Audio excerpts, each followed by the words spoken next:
क्या रे, मस्त तेरा हाथ चलता है, एकदम मशीन की माफिक। हाँ, कोई फायदा नहीं। अपन 200 जनों का खाना बनाते हैं और पगार कितना मिलता है? सिर्फ 5,000 रुपये। सुनना, अरे तेरा कितना काम बाकी है, थोड़ा जल्दी करना इसको, फिर अपन साथ में लंच करेंगे ना। पीछे हटना, तेरे को पता है ना कि मेरे को पसंद नहीं है, और मेरे पैर पे भी चोट लगी हुई है। ये विकास, क्या चल रहा है? तू अपना आशिकी ना बाहर जाके करने का, कितना काम पड़ा हुआ है, ग्राहक आकर बाहर बैठा हुआ है। हाँ।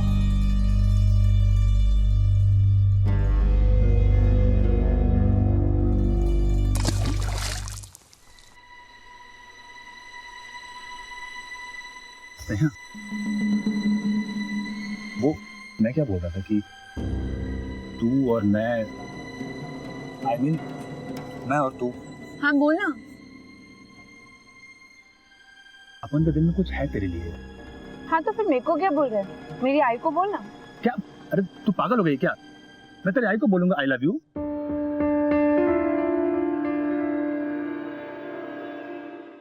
क्या? तेरे को बोला ना ये सब नहीं। क्या तो भी इसने यार, अरे बचपन से जानते हैं ना मेरे को,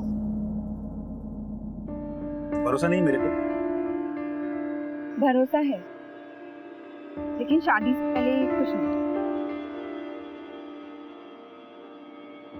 पहले तुम दोनों सेटल हो जाओ, फिर शादी। तूने मेरे को बोला था ना कि तो भी जॉब के लिए अप्लाई किया। हाँ, कंपनी में टेलीफोन ऑपरेटर का काम है, और इसने भी एक नई कंपनी में ही अप्लाई किया हुआ है। तो अच्छी बात है ना, पर पहले काम धंधा जमा लो, थोड़ा पैसा जमा करो, फिर शादी के बारे में सोचो। लेकिन आई, हम दोनों मिलजुल के चला लेंगे। क्यों स्नेहा? नहीं, आई सही बोलती है। पहले हम लोग सेटल होंगे, थोड़ा पैसा वैसा जमा करेंगे और फिर शादी करेंगे। ठीक, मेरे तो माँ बाप है नहीं, आई जैसा बोलेगी वैसा ही कर। आई, अगर कोई मेरा इंटरव्यू पास हो गया ना, तो सीधा कैटरिंग का काम बंद और नया काम चालू। फिर तो हम पैसे वैसे जोड़ेंगे ना। मैं कार्ड दिखाती हूँ। अरे सुन, तूने जिधर अप्लाई किया वो कंपनी अच्छी है ना? हाँ, लेकिन आई कंपनी छोटी है, पगार बहुत अच्छी है। आई, अच्छा आई, कल मैं और विकास ना काम के बाद ना इंटरव्यू के लिए जाएंगे, और फिर उसके बाद महालक्ष्मी के मंदिर। तो आते वक्त थोड़ा सा देर हो जाएगा, चलेगा ना? देवी के दर्शन के लिए जा रही है ना, जा जा, पर सुन थोड़ा जल्दी आना, काजी मत करना तुझे। हाँ आई।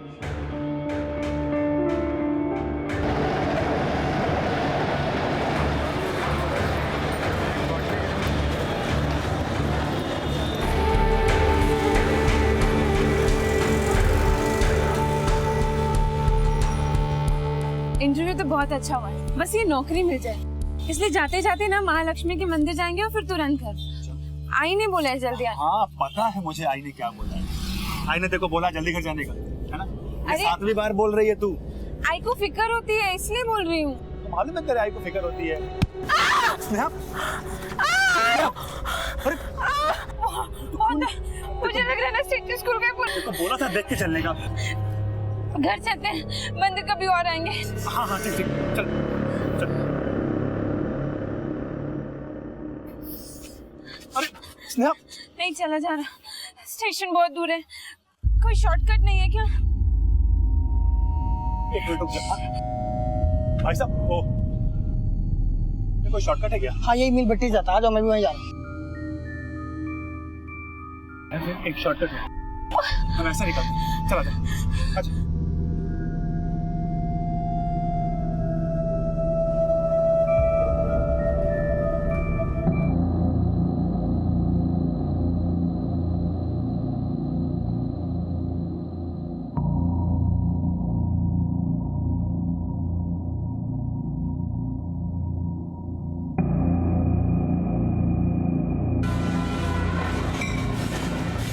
दर्द हो रही है, चला भी नहीं जाए।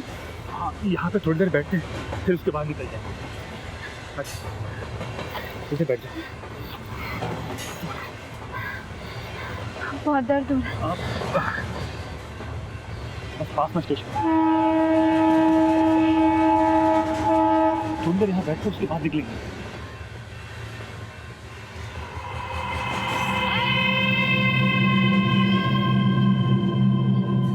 जगह बहुत सुनसान है विकास, हम लोग ना यहाँ से चलते हैं, चलो। लेकिन स्नेहा, आखिर तू चल भी तो नहीं पा रही है ना, तो थोड़ी देर यहाँ बैठ तो उसके बाद निकल लेंगे।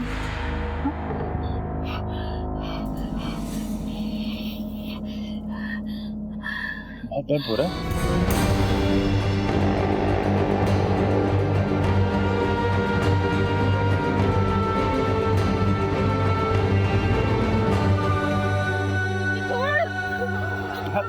देख, मेरी बात सुन। मैं सब संभाल लूंगा। हम अभी इसी वक्त चल के मंदिर में शादी कर लेते हैं। मैं मेरे दोस्त के घर चलता हूँ, वो बिलासपुर में रहता है।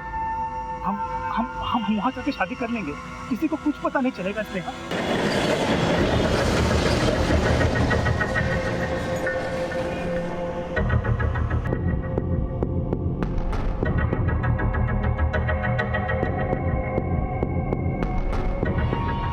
मैं तेरे लिए कपड़े लेकर के आता हूँ। वही स्नेहा का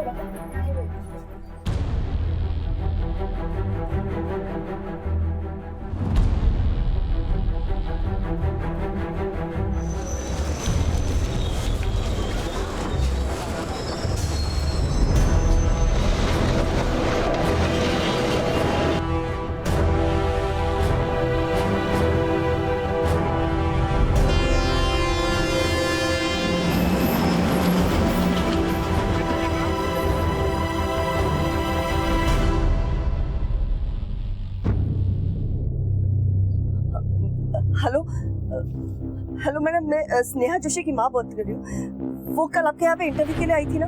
सॉरी मैडम, वो इंटरव्यू के बाद किधर गई मुझे नहीं पता।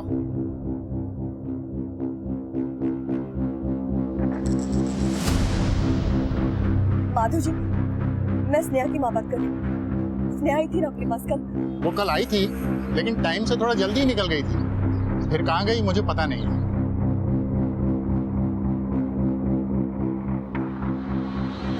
शायद कल रात से मेरी बेटी घर नहीं आई। मैंने हमारे सारे बस्ती वालों को, उसके सारे दोस्तों को, हमारे सारे रिश्तेदारों को फोन किया साहब, वो कहीं नहीं है। साहब वो केटरिंग कंपनी जहाँ पे वो काम करती है ना, वहाँ पे भी फोन किया मैंने, वो वहाँ आकर चली गई। वो बोल के गई थी एक इंटरव्यू के लिए जा रही है, ये पता है इसका। यहाँ भी फोन किया साहब, यहाँ भी आके चली गई। वो कुछ पता ही नहीं है उसका। उसका मोबाइल नंबर? 98। ठीक है मैडम, हमने कंप्लीट नोट कर लिए, हम पता करते हैं। और हाँ, उसका कोई फोन आए या उसके बारे में कोई इंफॉर्मेशन मिले तो सीधा इधर आके बता। मुझे पूरी न शोधा है। हाँ, शोधता हूँ। क्या रे विकास, आने की खबर तो दे देता, मैं तुझे स्टेशन लेने आ जाता। मेरे बेटा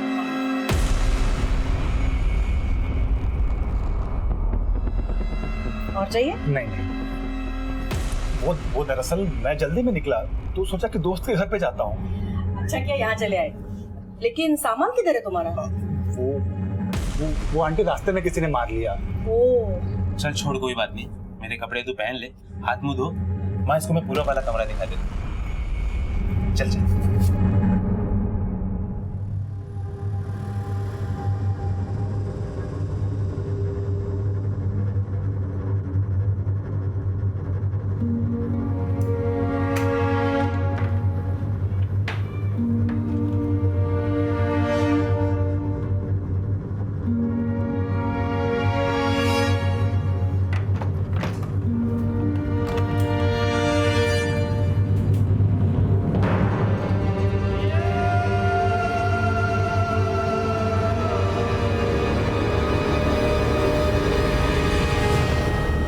मैडम, मैं स्नेहा जोशी जहाँ काम कर रही थी वहीं से बोल रहा हूँ। कल वो यहाँ से जल्दी निकल गई थी। ठीक है, आज एक दिन रुकते हैं, अगर कल नहीं लौटती है तो उसकी कॉल रिकॉर्ड से निकलवाते हैं।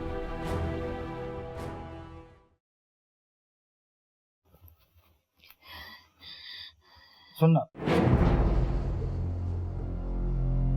चल डॉक्टर के पास चलते हैं।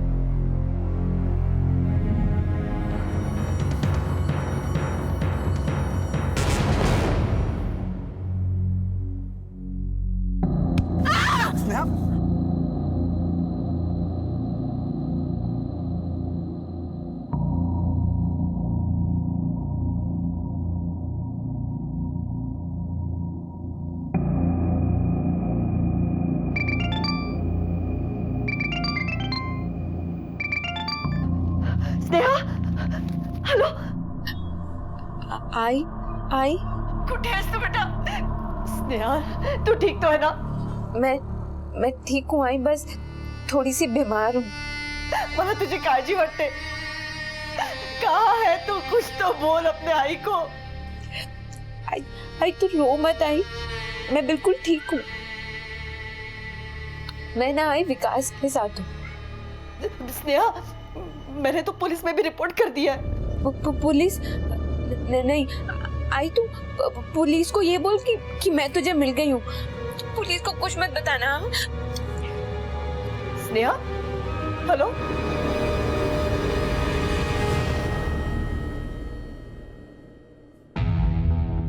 साहब,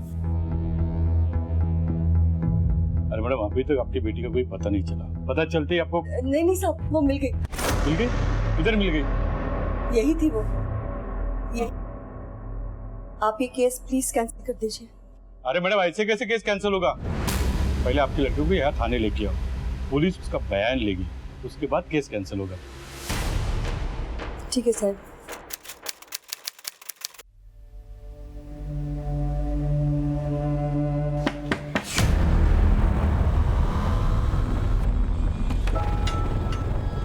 आ गई तुम्हारी बेटी? हाँ, वो काम पे गई है। अरे उसको बोलो एक बार आके थाने में शक्ल दिखा के जाए। बोलती हूँ उसको।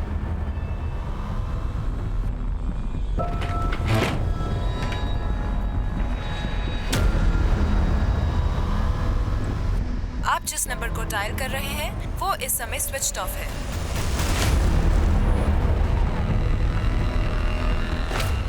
क्या इसका तू बेटा?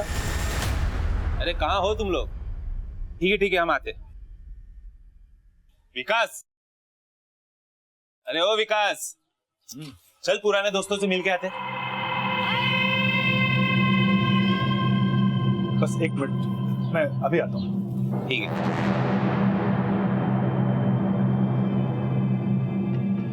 नेहा, मैं वो मनोज के साथ में बाहर जा रहा हूँ, तुम अंदर रहना।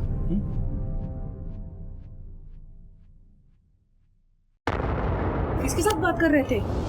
बात? कौन है अंदर? कोई नहीं। मैंने अभी सुनी आवाज। एक मिनट,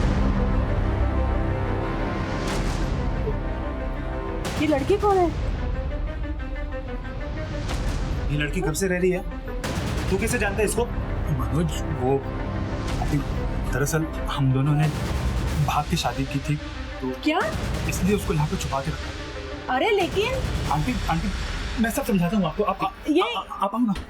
एक तरफ स्नेहा की मां गायत्री स्नेहा के इस तरह अचानक गायब हो जाने से परेशान थी, और वहीं दूसरी तरफ खुद स्नेहा भी किसी दर्द से जूझ रही थी, और इधर पुलिस भी मिसिंग कंप्लेंट पर एक्शन लेते हुए परेशान थी, और विकास भी अपने दोस्त और उसकी मां से कुछ छिपा रहा था। लेकिन अब गायत्री स्नेहा की मिसिंग कंप्लेंट वापस क्यों लेना चाहती थी? आखिर मां बेटी के बीच में क्या बातचीत हुई थी? पुलिस ने स्नेहा के बारे में 4-5 बार पूछताछ की, लेकिन क्यों गायत्री हर बार बहाना बनाकर टालती रही? क्या स्नेहा वाकई किसी मुसीबत में थी, या फिर अपनी मुसीबत को छुपाकर वो किसी और बड़ी मुसीबत में फंसने वाली थी?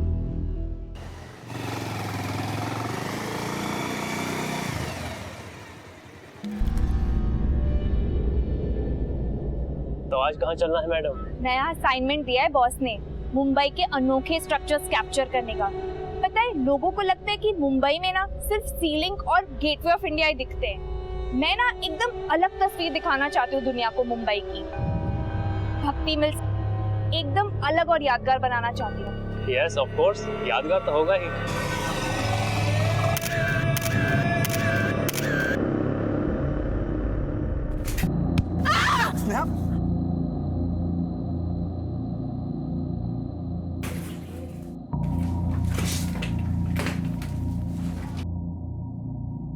मुझे मुंबई जाना है। क्या? आई से बात हुई है मेरी।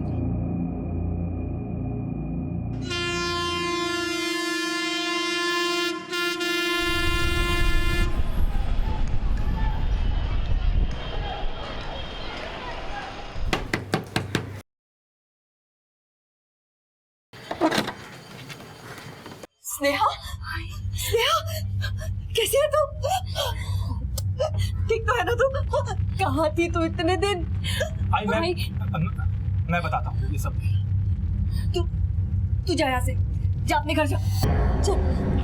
और ये बैग मुझे दे दे।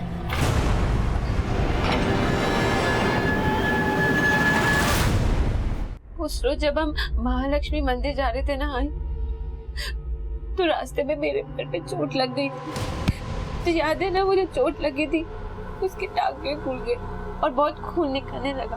तो हम लोगों ने प्लान कैंसिल कर दिया मंदिर जाने का, और हम लोग वापस घर आ रहे थे, पर मुझसे बिल्कुल भी नहीं चला जा रहा था। और हम लोगों ने सोचा कि हम लोग शॉर्टकट लेके घर जाते हैं। शॉर्टकट लेने के चक्कर में आई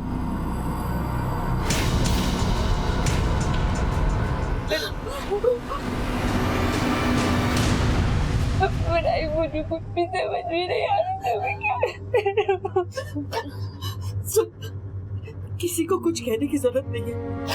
हम बस कल थाने जाएंगे और केस वापस ले लेंगे। किसी को कुछ पता नहीं चलना चाहिए, वरना ये समाज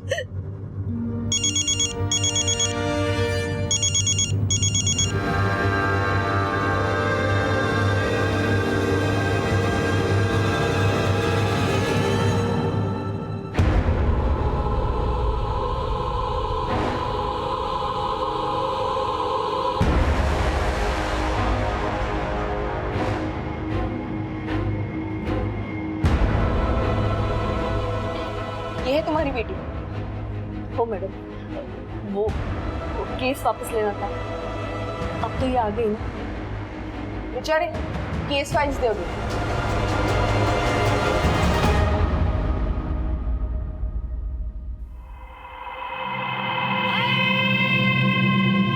तू यहाँ क्या कर रहा है? अरे वो क्या पूछ रही? मैं कब से उसको फोन कर, फोन उठा ही नहीं रही मुझे। 1 मिनट, इधर आइए। तुम भी। नाम क्या है तुम्हारा? जी, विकास। क्या लगते हो उसके? तो दोस्त है मेरी। सच बोल रहा है ये? अभी 1 महीने से कहाँ थी तुम? क्या हुआ था तुम्हारे साथ? देखो, यहाँ पर किसी से डरने की कोई जरूरत नहीं। कुछ भी तो नहीं। आप केस वापस लीजिए ना। 1 मिनट, मैं इससे बात करूं। क्या हुआ था तुम्हारे साथ? पिछले 1 महीने से तुम्हारी माँ तुम्हें ढूंढ रही है, हम तुम्हें ढूंढ रहे हैं। कहाँ थी तुम? किसी ने कुछ किया तुम्हारे साथ? मारा?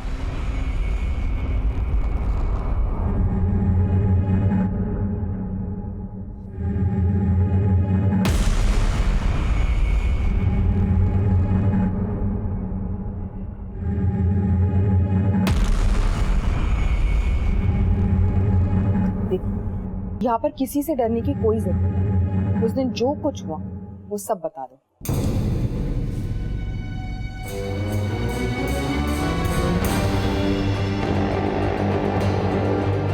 बोलो।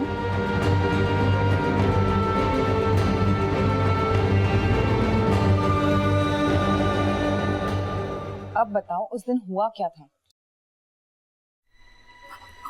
उस रोज जब हम लोग महालक्ष्मी मंदिर की तरफ जा रहे थे तो मेरे पैर में चोट लग गई थी, और हम लोगों ने भक्ति मील वाले रास्ते से शॉर्टकट लिया रेलवे स्टेशन जाने के लिए। ये विकास भी मेरे साथ ही था। भक्ति मील? सर, घाटकोपर पुलिस स्टेशन में हमने इस केस के संबंध में एक 0 FIR दर्ज किया है, लेकिन जहाँ पर ये वारदात हुई वो भक्ति मिल्स आपके पुलिस स्टेशन के अंडर आता है। ये रही केस की डिटेल्स।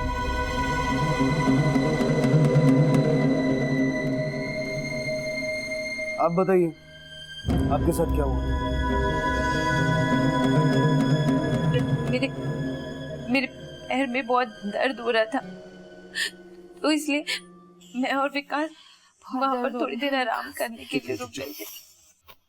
मैं ना ये रुमाल बांध देता हूँ, इससे तेरा खून बंद हो जाएगा। क्या हो रहा है भाई? तुम लोगों को मालूम नहीं है प्राइवेट इलाका? हाँ हाँ, वो मालूम है, ये प्राइवेट इलाका है। तो दरअसल हम लोग महालक्ष्मी स्टेशन जा रहे थे, तो अचानक इसके पैर में चोट लगी, तो थोड़ी देर बैठ गए थे। तो ऐसे कैसे रुक गए? हाँ, प्राइवेट एरा ही है, बाप का बगीचा नहीं है। बाप पे मत समझा ना। ए क्या करेंगे? हाँ तू इधर लड़की के साथ आया ना, टाइम पास भी किया हुआ, तो भाड़ा कौन देगा? हम लोग निकल रहे हैं, हम लोग निकल रहे हैं। विकास किधर छमिया किधर?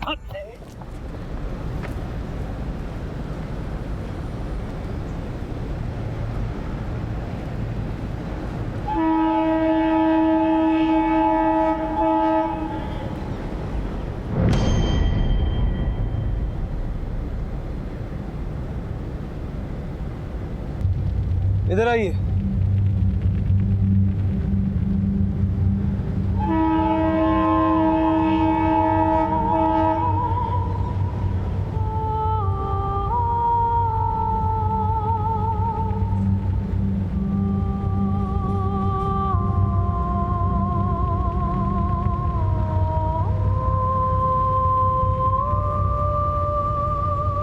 ये दुपट्टा आपका? हा दुपट्टा घ्या आणि फॉरेन्सिक टेस्ट साठी पाठवा। मोहिते, अगर ये दुपट्टा अभी तक यही है तो हो सकता है कि इस केस से जुड़े हुए कई सारे सबूत हमें यहाँ मिल सके। चारों तरफ अच्छे तरीके से छान मारो। सर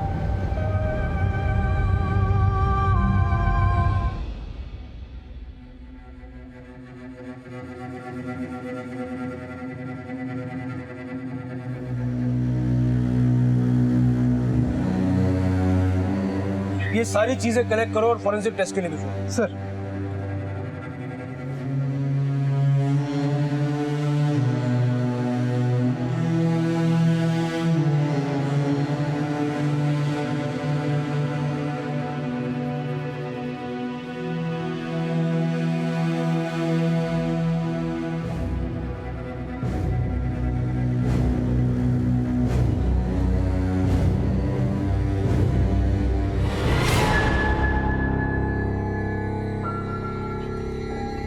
स्नेहा,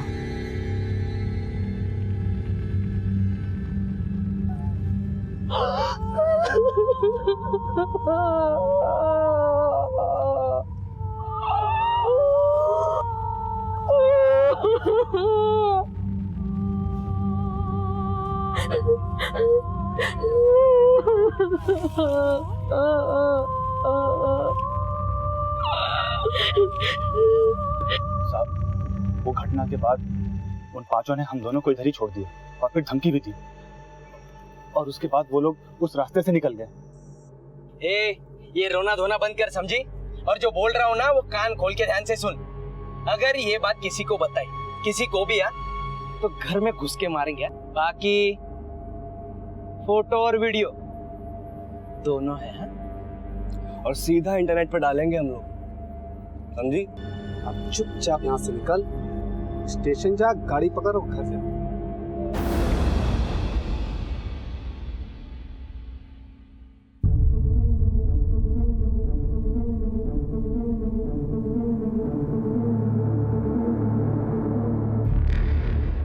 सर उन लड़कों का क्या करेंगे? आंख खींचेंगे। वो लड़के भक्ति मिल्स के आसपास के, अपने आदमियों को काम पे लगाओ। 22 तारीख को फोटो जर्नलिस्ट का केस भी आया था। हाँ सर। क्या कर रहे हो इधर? क्यों, क्या हुआ? वो केस क्राइम ब्रांच देख रही है। आई नो मोहिते, लेकिन एक ही जगह सिमिलर तरीका, सिमिलर वारदात। मुझे पूरा विश्वास है कि ये दोनों केस एक दूसरे से जुड़े हुए हैं। उन लड़कों में से एक भी हाथ में आ गया, जबान खींच के बाकी के नाम उगलवा लेंगे। क्राइम ब्रांच से भी इस केस की report share. Sir photo journalist के मामले के बाद पुलिस और प्रशासन दोनों सतर्क हो गए। इस केस की निंदा करने के लिए लोग सड़कों पर उतर आए थे। पुलिस के लिए इन दोनों केसेस को सुलझाना एक बड़ी चुनौती थी, जहां शायद अपराधी एक ही थे, लेकिन पुलिस बड़ी मुस्तैदी से इस केस को हल करने के लिए दिन रात जुटी हुई थी। पर इतना तो तय था कि पुलिस का पाला शातिर मुजरिमों से पड़ा था।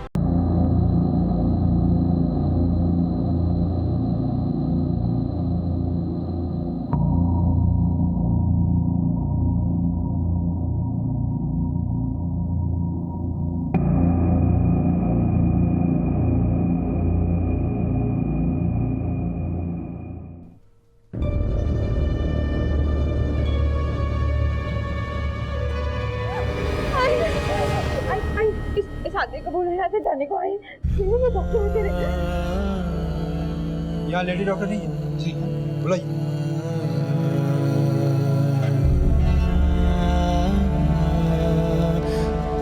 चल आओ आओ, कोई डरने की बात नहीं, आओ।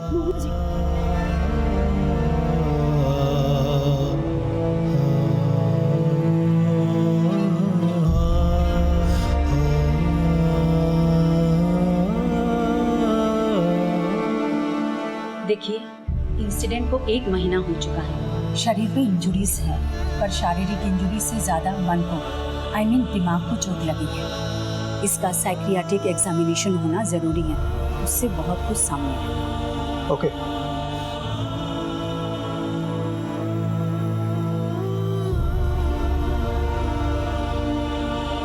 वो लोग जब मैं आंख बंद करती हूँ ना, तो सब मेरे आंखों के सामने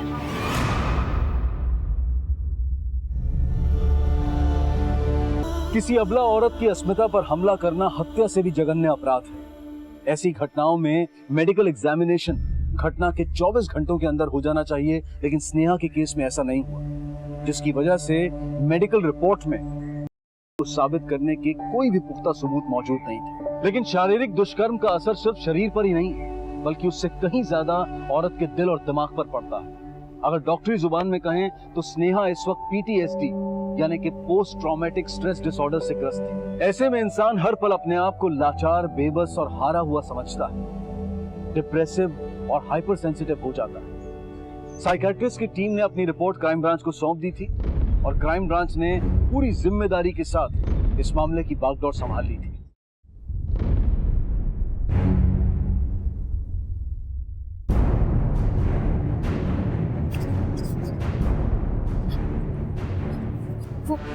वो पांच उनमें से 16-17 साल का लड़का था शायद।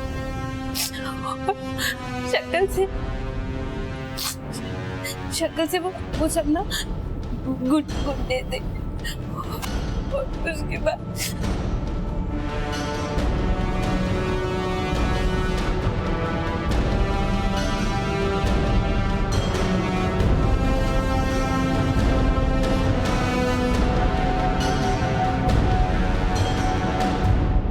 कैबिन को लेकर जाइए।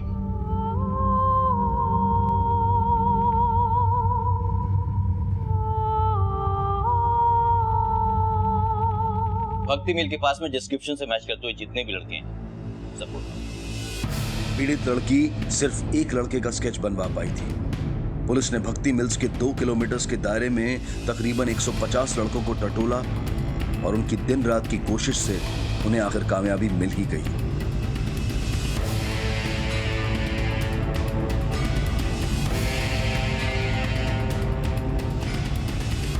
चलो भाई, चल जल्दी।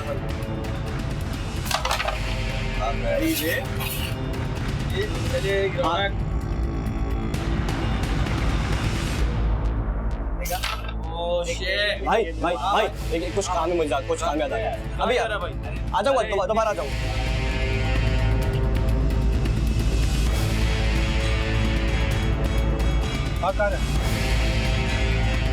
सब मैं कब भाग रहा था, मैं तो घर जा रहा हूँ। चल थाने बात कर ली। सब हुआ क्या है? चल चल ले चलो। बेटे सच नहीं बोलेगा तो क्या होगा पता है? जैसा जो लड़के थे उनका कुछ हो ना, लेकिन तू लंबे टाइम के लिए अंदर जाएगा। मैंने कुछ नहीं किया, मैं सच बोल रहा हूँ, मैंने कुछ किया ही नहीं। चल बैठ जा। जिस लड़की के साथ तुम लोगों ने वो कांड किया ना, उसके साथ एक लड़का भी था। उसको अभी यहाँ बुलाऊंगा, वो तेरी पहचान करेगा, बात खत्म। तू जाएगा अंदर, बाकी चारों को ढूंढने की मेहनत कौन करेगा? वही थे, लड़के को बुला। Yes sir. सब बताता हूँ सर। सब 4 लोग थे। एजाज, वजीर, पंकज और सब आमिर और तू। हाँ साहब मैं था, पर साहब पिछली बार मैं नहीं था, पिछली बार टिल्लू था। मैंने कोई काम नहीं किया। पिछली बार मतलब? पिछली बार किसके साथ कांड किया? साहब वो जो टीवी पे आ रही है ना, वो अखबार वाली लड़की, उसके साथ उन चारों ने कांड किया था। इजाज, वजीर, पंकज, आमिर और टिल्लू। मैं नहीं था, मैं पिछली बार नहीं था, मैं सिर्फ एक फोटो जर्नलिस्ट अपने ऑफिस के असाइनमेंट के संबंध में अपने एक मेल सहकर्मी के साथ इसी भक्ति मिल में गई थी और इसी तरह 5 लोगों ने, जिसमें एक नाबालिग भी शामिल था, उसके साथ किया। बाद में इस केस को लेकर मीडिया और लोगों में जबरदस्त जन आक्रोश हुआ और इस केस को सेनापति बापट मार्ग पुलिस से लेकर क्राइम ब्रांच को सौंप दिया गया। उस घटना में क्राइम ब्रांच के हाथ अब तक कोई आरोपी नहीं लगा था। दोनों केसेस में फर्क सिर्फ इतना ही है कि स्नेहा शहर छोड़कर बिलासपुर चली गई और उसका केस 1 महीने के बाद दायर हुआ, जबकि फोटो जर्नलिस्ट के मामले में घटना के अगले दिन से ही पुलिस हरकत में आ गई। पुलिस के हाथ अब आरोपी सनी लगा तो एक बेहद जटिल और संगीन सीरियल क्राइम की गुत्थी खुलने वाली थी। कल फोटो जर्नलिस्ट केस में इन्वॉल्व हमने एक लड़के को उठाया, इसका नाम है टिल्लू। इसने वो सारे नाम बताए जो आपने बताए थे, वजीर, इजाज, आमिर, अलबत्ता इसने एक नया नाम बताया, पंकज। और ये पंकज जो है उस में इन्वॉल्व है। जफर साहब, मुझे लगता है कि उस मिल में कोई रैकेट है। यू आर एब्सोल्युटली करेक्ट, ये एक रैकेट ही है। ये कमीने वहां हाथ लगा के बैठते हैं और आने जाने वाली लड़कियों का शिकार करते हैं। सर, पूरा मीडिया और पब्लिक पुलिस के पीछे हाथ धो के पड़ी है इस वक्त। शरद, वो तुम देखते जाओ इन कमीनों के साथ हम क्या करते हैं।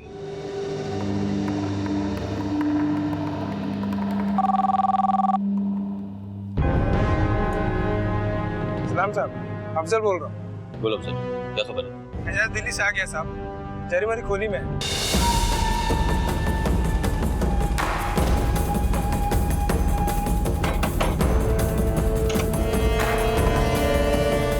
तेरा नाम इजाज? हाँ? अरे क्या हुआ साहब? साहब, अरे हाँ साहब, मैं मुमरा से बोल रहा हूँ। वो वजीर शेख है ना, जिसका टीवी पे न्यूज़ आया था, उसको मैंने देखा है उसकी खोली पे जाते हुए।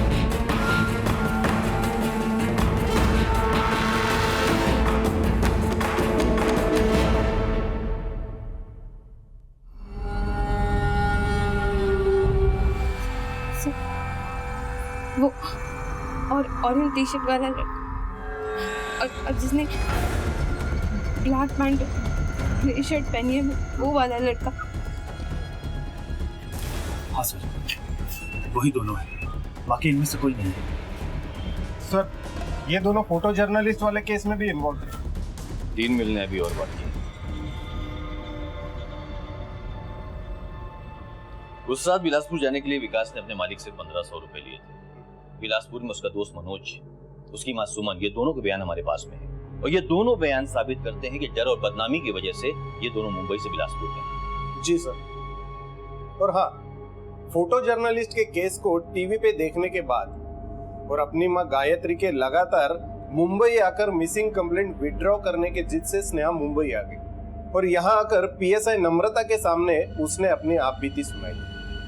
सर, गायनाकोलॉजिस्ट और साइकियाट्रिस्ट के बयान से भी इस अपराध की पुष्टि होती है। शायद हमारे पास में एक पुख्ता सबूत है, ये कॉल रिकॉर्ड। इन 5 के मोबाइल 31 जुलाई और 22 अगस्त दोनों वारदात के वक्त भक्ति मिल में एक्टिव थे। उस दौरान इनकी लगातार आपस में बातचीत हो रही थी और ये एक दूसरे को बुलाकर इस जुर्म को अंजाम दे रहे थे। और तो और दोनों विक्टिम और उनके साथियों के भी फोन इस कंपाउंड के अंदर एक्टिव थे उस वक्त। सर, इन सारे अपराधियों की बैठक भक्ति मिल में होती। ये लोग भक्ति मिल से आने जाने वाली लड़कियों को अपना टारगेट बनाते। सर, लेकिन कई लड़कियों ने इस बात की कोई कंप्लेंट नहीं दर्ज कराई। यही तो मुश्किल है शरद, ऐसे हालात में अक्सर लड़कियां डर जाती हैं। स्नेहा भी डर गई, लेकिन उसने अपने आप को संभाल लिया। जर्नलिस्ट ने हिम्मत की और रिजल्ट सामने। जिस हैवानियत और प्री प्लानिंग के साथ में जुर्म को अंजाम दिया गया है, ऐसे दरिंदों को तो सिर्फ सजा नहीं होनी चाहिए, इन्हें सूली पे लटका देनी चाहिए। हमारी तो पूरी तैयारी है और कोर्ट के फैसले पे हमें पूरा भरोसा है। दोनों के केसेस इंतहाई नाजुक थे। सभी अपराधियों को पकड़ना बहुत जरूरी था क्योंकि न जाने और कितनी जिंदगियां खतरे में थी। पुलिस ने कमर कस ली थी और दिन रात काम में जुट गई थी। सारी मशीनरी हरकत में आ गई थी। जागरूक नागरिकों ने हिम्मत का प्रदर्शन किया और एक के बाद एक मिलती इंफॉर्मेशन से सिर्फ 3 दिनों में पुलिस ने सभी मुजरिमों को। स्नेहा के साथ हुए जघन्य अपराध में कोर्ट का फैसला आ गया, लेकिन फोटो जर्नलिस्ट के मामले को भी मेनली इसी केस से जोड़कर देखा गया, हालांकि उसकी सुनवाई अलग से हुई। फोटो जर्नलिस्ट मामले में स्नेहा के केस का संज्ञान लेते हुए माननीय अदालत ने आरोपी आमिर, वजीर और पंकज को रिपीट ऑफेंडर्स यानी कि एक ही अपराध को बार बार करने वाला मानकर महिला अपराध से जुड़े नए कानून आईपीसी की धारा 376 के तहत मौत की सजा सुनाई। यह अपने आप में एक अप्रत्याशित फैसला था। नए कानून के तहत देश में दिया गया ये पहला जजमेंट था। और वहीं दूसरी तरफ जुवेनाइल जस्टिस बोर्ड ने दोनों नाबालिग आरोपियों सनी और टिल्लू को बाल अपराध से जुड़ी सबसे ज्यादा 3 साल की सजा दी। इस केस से जुड़े सभी अपराधी 5 दिनों के अंदर पकड़े गए और केस की चार्जशीट अपराध के 57 दिनों के अंदर कोर्ट में फाइल कर दी गई। इस केस में समाज की भूमिका भी काफी सराहनीय रही। यहाँ पुलिस को खबर उनके खबरियों से ज्यादा पब्लिक से मिली और स्नेहा जोशी और फोटो जर्नलिस्ट के अदम्य साहस को भी क्राइम पेट्रोल सलाम करता है। इसी विचार के साथ अब मैं अनूप सोनी आपसे विदा लेता हूँ। फिर मुलाकात होगी अगले एपिसोड में एक और चौंका देने वाले केस के साथ। तब तक अपना और अपने परिवार का ख्याल रखें और देखते रहें क्राइम पेट्रोल सिटी क्राइम्स। सबक एक को सीख हम सबको। जय हिंद।